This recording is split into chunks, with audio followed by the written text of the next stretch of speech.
I thought it might be useful to maybe start with a little kind of personal background and maybe a little context on what Silicon Valley has been and what it's evolved to be and why I'm even here. You know, and I think, or why I'm able to be here in this era. So I've been in venture capital now since 1991. So I've been investing institutionally and then more and more in seed as an angel for 23 years.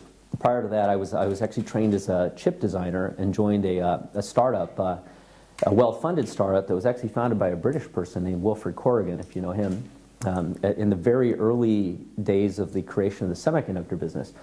And 15 or 20 years ago, the type of company that was an opportunity in Silicon Valley was a very different kind of company than the people in this room would know.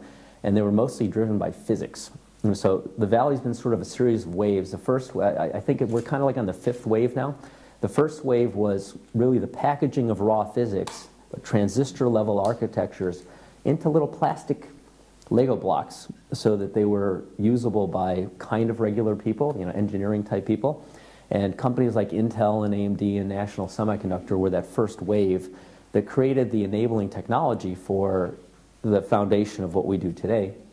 There was a second wave that was sort of the assembly of those little Lego blocks into boxes that were either computers or things that connected computers. So whether it was like, you know, the Apples or the Dell computers or Cisco or switches, routers, hubs, computers. So the things that we all pretty much use today as kind of commodity computing communications products. That was another great wave of investable opportunity in the Valley. And then the third wave, I think, was kind of taking those and connecting them up to build the LAN and the WAN and what was now the foundation of the internet, so data centers. And that's where I kind of had my successes and failures and then successes again in the data center business, which I'll get to. And that created the foundation for what I think brings us all into the room, which is an era that was really driven by user interface. So we're at the stage now, we're kind of in the fourth wave, headed into the fifth. The fourth wave, I think, is kind of represented by the companies you know today, like Facebook and Twitter and Zynga and LinkedIn and Groupon. Those are really just user interfaces to little ones and zeros, little bits data coming off the cloud.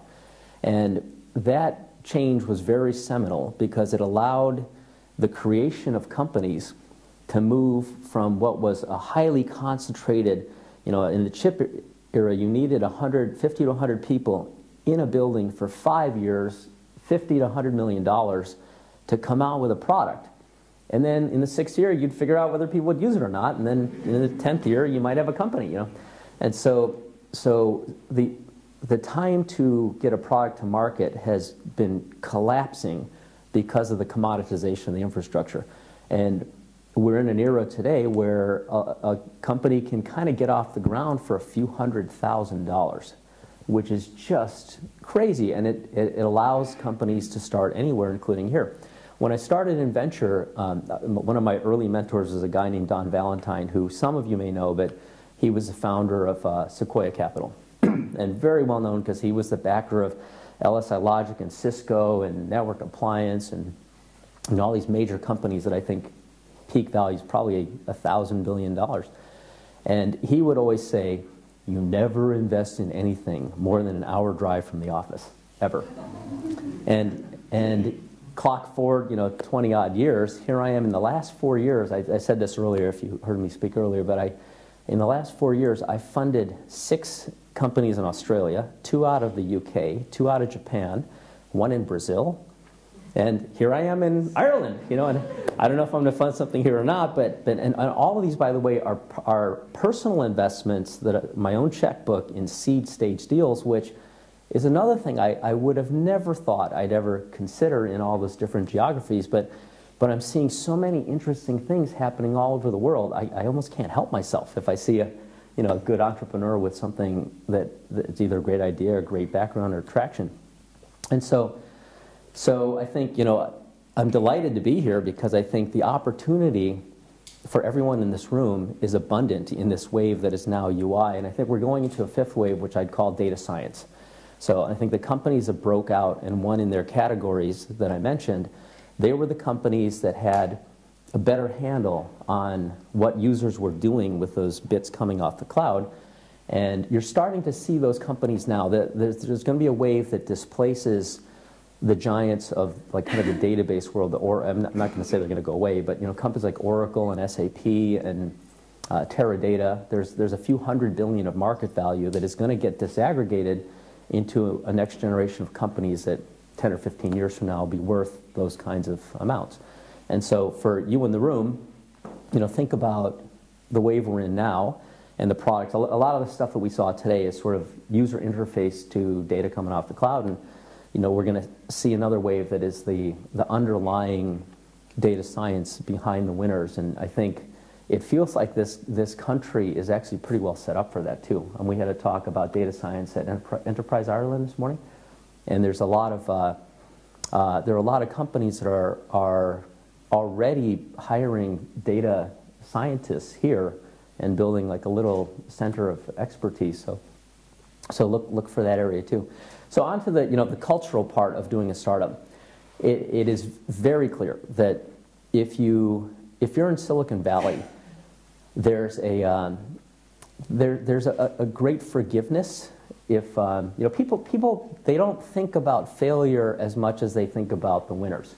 And we were riding around in the bus today, and I was talking to Philip about why is that? And I think in the U.S. and Silicon Valley, because it's such an experimentative culture, people are okay if you fail as long as you didn't fail because of an integrity or ethics reason. If you failed because you tried to do something ambitious, that's actually okay because everyone's trying to do something ambitious. And I always tell my entrepreneurs when I fund them, if you're going to fail, fail spectacularly because people will remember that. And if you're trying to do something that is world-changing and you don't quite get there, as long as you didn't do something like bad or unethical, people will remember that. And people are always coming back from things like that to try again, and they will get backing.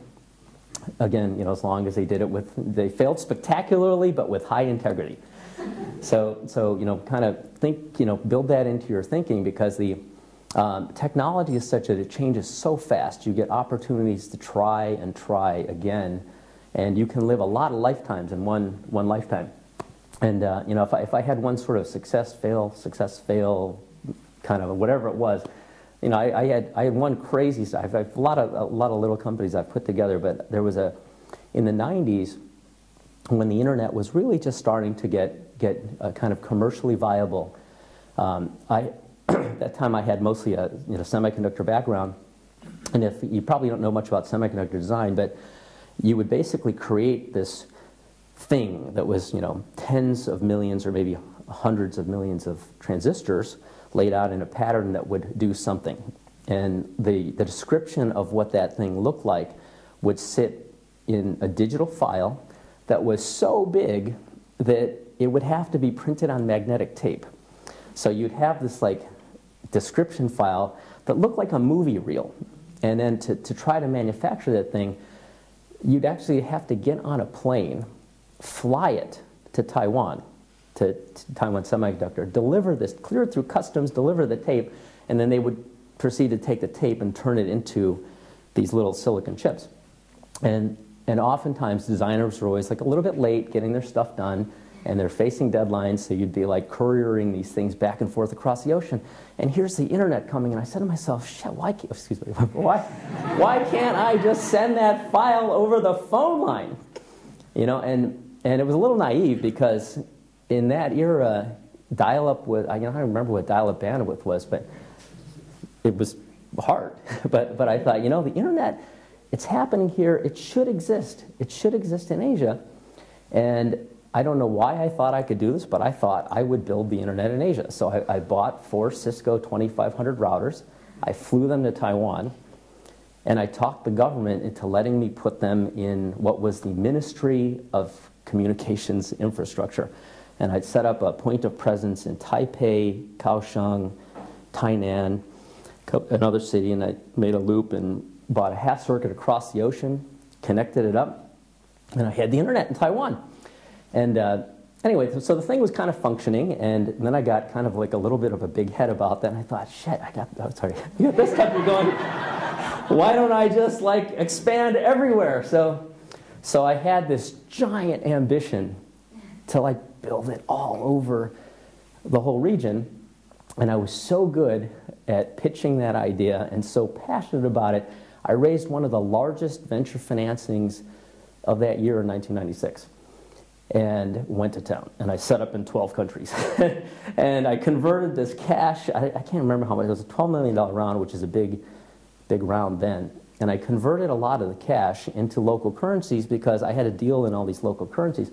But I started to hit a lot of hurdles, like the regulatory environment in Asia, depending on the country, really hard. Lots of corruption and bribery and trying to compete with monopolies that are owned by governments. It was a little nutty. And trying to find people, I was hiring people in these countries where I didn't speak the language. But everybody was fascinated with the internet, so I started to get traction in those things. And shortly after, I kind of set up a bunch of offices in 4 or 5 countries. If you guys remember the Asian financial crisis, bam, it hit. And so there's a currency inversion. I didn't understand stuff like this at that time, but currencies fell relative to the US dollar by 30 to 80% in a year. And my fixed cost structure was in US dollars because I had these half circuits across the ocean. So my revenues fell kind of on average 50% on the same service level with my cost structure the same. And all the cash I had disappeared because it was in local currency. It's like 80% of it's gone in a few months. And so I ended up, I was paralyzed. But I had grown the company from 0 to 77 employees in about 10 months.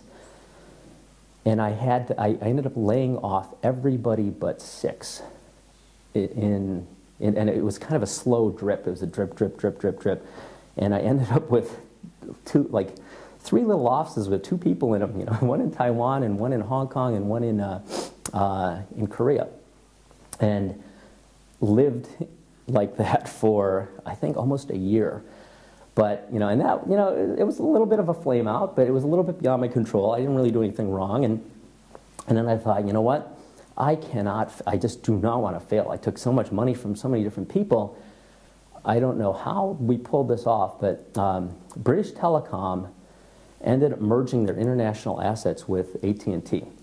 And so they had this redundant infrastructure in Hong Kong because of the cable and wireless operation, and AT&T had AT&T Hong Kong. And the one thing that I've always been good at is surrounding myself with really interesting, good people. And one of the people that I had on my advisory board was a guy named Dave Dorman, who ended up becoming the CEO of AT&T Consumer later. But he was an advisor, and he called me up to tell me this merger's happening, and they're going to get rid of AT&T Hong Kong. And he said, you ought to buy it. And I'm like, well, wow, I've got $2 million left of the 12. I'm burning money every frigging day. How do I buy this thing worth? And I said, Dave, what do I have to bid to get that? He said, if you bid $42 million, you'll win. Whoa, okay. So I thought about that for a while, and I thought, okay, I'm going to do that. And so I ended up somehow talking the CEO of AT&T Asia Pacific into quitting her job, joining me in this company with an inverted P&L, like that did nothing but lose money. And we bid $42 million, and we won it. And then I had to go get the money. And that was another crazy ride. So I spent like a couple, maybe 3 or 4 months articulating an even bigger vision than I had before, because I had to come up with a reason, like, okay, so if I take this asset over, what am I going to do with it? And I thought, well, what the internet here needs, there were all these companies that were hitting it in the United States, raising lots of money in what was a bubble, that wanted to expand globally. And it was really hard to do that. So I figured, well, if I can take that data center and replicate that infrastructure, and this is more than just like 4 routers, it's like building data centers all over.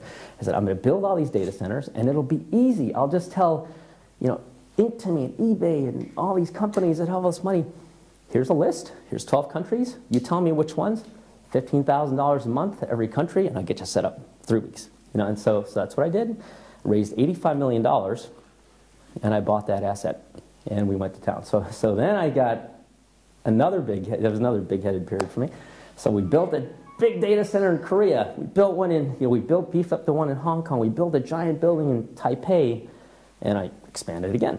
And we were smoking. So the order book was, I got the market right. The demand was there, and we just had this massive order book.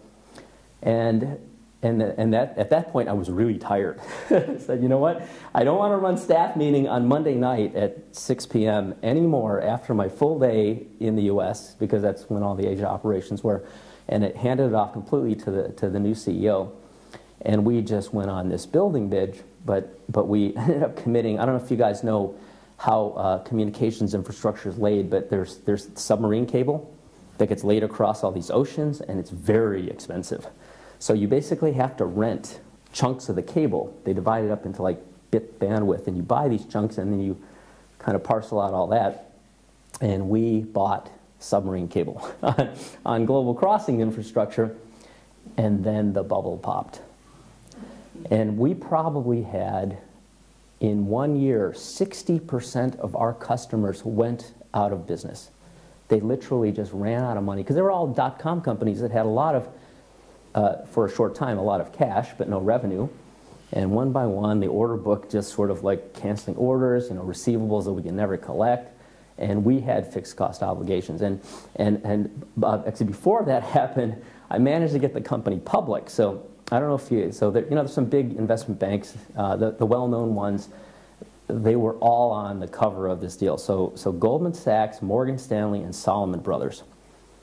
All three of them were the cover of my IPO. Those guys almost never worked together because they're all looking for, to control their deals. But I think they thought, this guy's going to be raising money forever, and I can take 7% off of every $100 million he raises.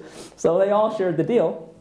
It was a fairly high-profile deal, but then boom, the customer's going out of business. We had all these commitments, and I don't remember how many hundred people we had. We had like a lot of people, and it was tough. So the company ended up not surviving as an entity. I was telling Phil, there's still a bank account sitting there somewhere with a little bit of money in it, but I ended up having to sell off all of the data centers we built piece by piece. It's like cut off your arm to stay alive, cut off your leg to stay alive. So the Korea operation is now owned by Daycom, and it's kind of the basic data center infrastructure for Korea.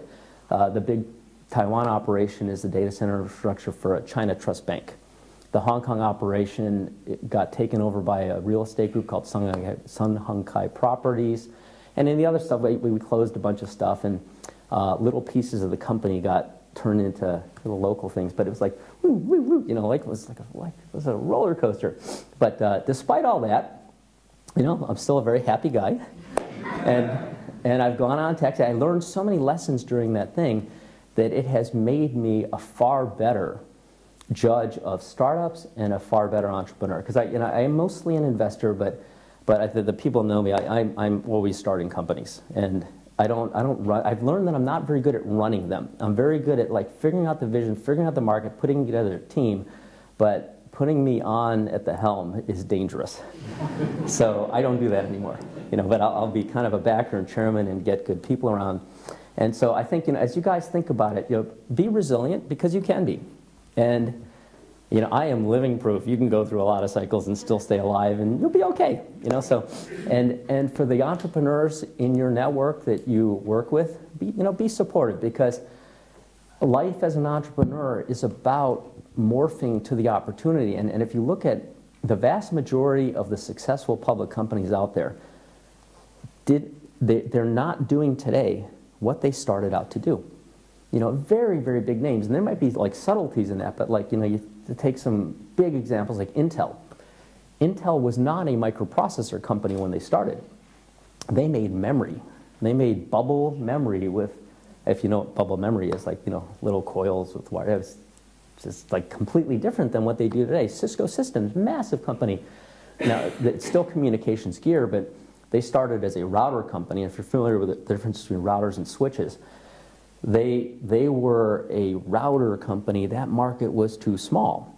So they ended up acquiring a company called Crescendo Communications that became their LAN switching business that is really, that's like 80 or 90% of the revenue now. So you just have to like think creative, always be thinking about what the next opportunity is, and don't be afraid to try. And again, think big. And if you go down in a way people will remember.